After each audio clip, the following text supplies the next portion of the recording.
Hey guys, welcome back.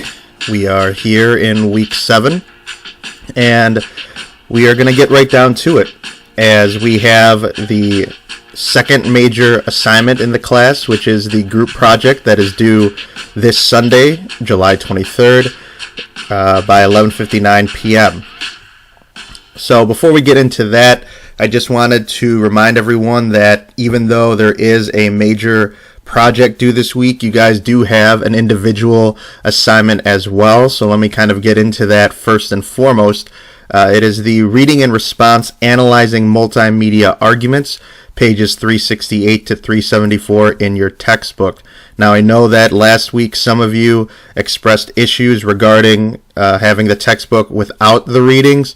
Remember, I said in the beginning of the semester that you do need the textbook with the readings. However, for those of you who were unable to complete the assignment without the readings and who emailed me ahead of time earlier in the week, I did provide you with the PDF to complete those readings and to complete the response. So another benefit as to why it is important to email me early so that I can address the situation and potentially provide you with the material that you can complete the assignment. So, as always, under the discussion forum, you have the multimedia analysis assignment, pages 368, 374. So make sure to partition your time appropriately so you can complete that and also complete the responsibilities for your group assignment. Now, moving on to the creme de la creme, if you will, the main focus of the week is the group project and the group annotated bibliography. A couple things that I do want to reiterate. First and foremost, at this point, you should have established amongst your group what your argumentative topic is going to be. You also need to establish who your group leader is. These are two important things for several reasons. The first being that if you don't have a group topic picked by now, you might start to get into the point of scrambling to try to figure out what it is you want to address. Remember, there are various points of discussion that you need to make sure that you address within your group when it comes to delegating different responsibilities. Potentially, the group leader will kind of dictate and decide who goes with what. Obviously, it's a democracy. You guys can collaborate and correspond back and forth to who may want to do what, but the group leader's job is to ultimately keep everything organized, keep me posted with any issues in the group. That doesn't mean that any other group member can't address them as well. And it also makes sure that the group leader puts the final product together for both the project and the annotated bibliography. So once you guys have your group topic picked, the group leader, make sure to start talking with your group, delegating responsibility. Maybe you divide it up where someone works on the introduction, somebody works on the challenge or the the opposing point of view. Someone might work on source material, finding quantitative data. You might have someone else go find qualitative data. You might have someone work on the actual type of project, whether it's a PowerPoint, a video, an audio discussion. It's up to you, but figure out what works best for the group. Remember, everything that you need is under the group project section: the assignment sheet, the annotated bibliography, the group assessment sheet, and potential topics. With the annotated bibliography, as I stated before, your best bet is to make sure to sort of follow each of these annotated bibliography examples. Each one is an example of what a good group annotated bibliography should look like.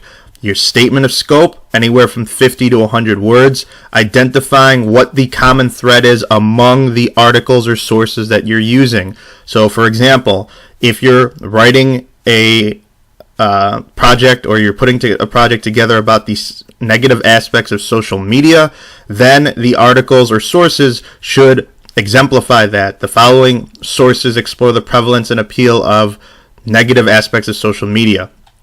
Then make sure that all the articles or sources are put in alphabetical order by author's last name. Any sources with an author should always precede sources without an author. And then make sure that each summary follows its corresponding source, and that each summary is anywhere from 100 to 150 words.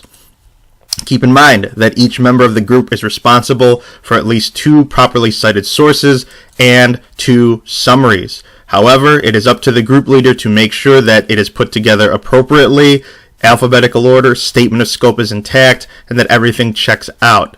If you follow the examples under the annotated bibliography section, I don't see why each of you can't receive a 50 out of 50.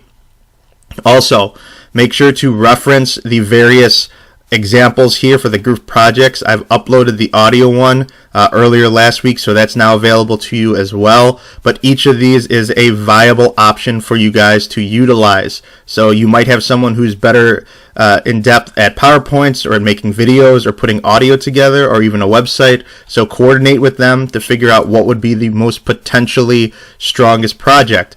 Additionally, one thing I want to make sure you guys are aware of is that stronger projects I have seen have found a way to not only just inform or make an argument, but to also teach about a subject. So whether that's getting more interactive with the class, adding a survey, adding some sort of other multimedia to be more engaging, like in a website where you take a poll or a survey or get involved in an activity, that is also something that will benefit your final project. Keep in mind as well that there was a discussion forum added for the group chat. That is under the discussion board, and many of you have been contributing to it as well. So if you guys are having issues emailing one another, make sure to keep a correspondence and discussion open in the discussion forum. Remember that both of these assignments are due this Sunday, July 23rd by 11:59. The final project needs to be emailed to me, so make sure that you email me the final project. As in terms of the annotated bibliography, you can either email the annotated bibliography with the final project, or you can post it to the discussion forum under the group annotated bibliography. As long as I have both of them by 11:59 on Sunday the 23rd, you guys should be all right. Keep in mind that each member of the group is responsible for their own work, and they will be judged as so and assessed as so.